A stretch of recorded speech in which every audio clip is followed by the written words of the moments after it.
Il y a des histoires qu'on ne nous raconte pas, des vérités qui dérangent. Aujourd'hui, la team, nous allons parler du Clotilda, le dernier bateau des États-Unis. Un navire qui, en 1860, a transporté près de 110 Africains, réduits en bien après l'abolition de la traite transatlantique. Ce bateau aurait pu rester une légende. Mais en 2019, après plus d'un siècle de mystère, l'épave a été retrouvée. Pourquoi cette histoire a-t-elle été cachée?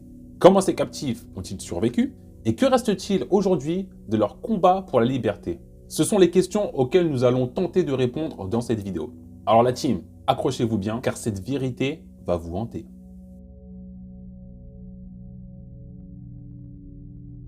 En 1808, les États-Unis interdisent officiellement l'importation d'Afrique. Mais interdire ne signifie pas arrêter. En réalité, des milliers d'Africains continuent d'être introduits illégalement dans le pays. On retrouve même dans des journaux d'époque des mentions de navires suspects accostant discrètement dans le sud. Dans les années 1850, l'industrie du coton est en plein essor.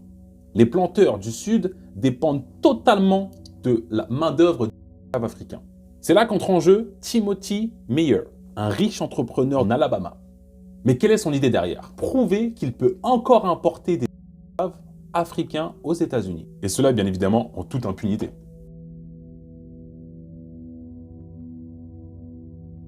Meyer engage le capitaine William Foster pour piloter le Clotilda jusqu'en Afrique.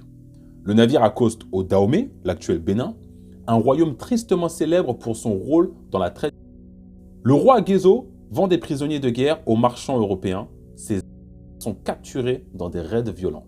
Le Clotilda embarque près de 110 hommes, femmes et enfants. Certains ont moins de 10 ans. Donc imaginez bien l'atrocité des choses. Beaucoup sont enchaînés dans la cale du navire, comme cela se faisait à l'époque des bateaux. Le voyage dure 6 semaines dans des conditions inhumaines. Les captifs souffrent de malnutrition, de maladies, d'un manque total d'hygiène. Il faut bien se mettre à leur place, car la peur, la souffrance, la séparation d'avec leur famille devaient être perçues comme un enfer.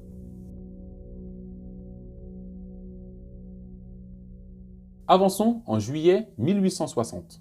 Le Clotilda accoste secrètement en Alabama.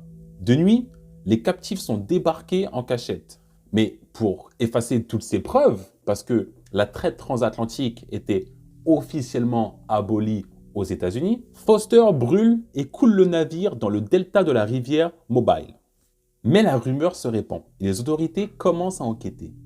L'année suivante, en 1861, un procès s'ouvre. Timothy Meyer et William Foster sont arrêtés. Mais, comme vous l'imaginez bien pour l'époque, ils ne passeront jamais une seule nuit en prison. L'affaire est classée sans suite.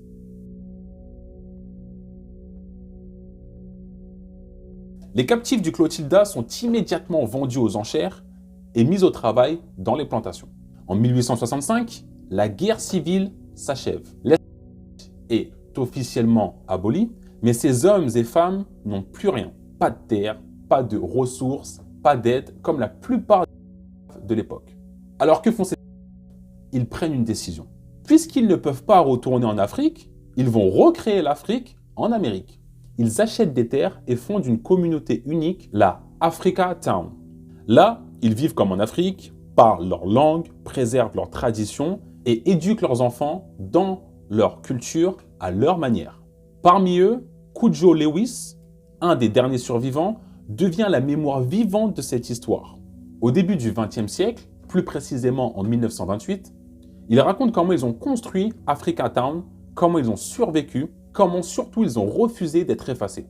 Aujourd'hui encore, on retrouve des traces de leur culture, des tombes portant des noms d'origine africaine, des artefacts ainsi que des traditions qui ont traversé le temps.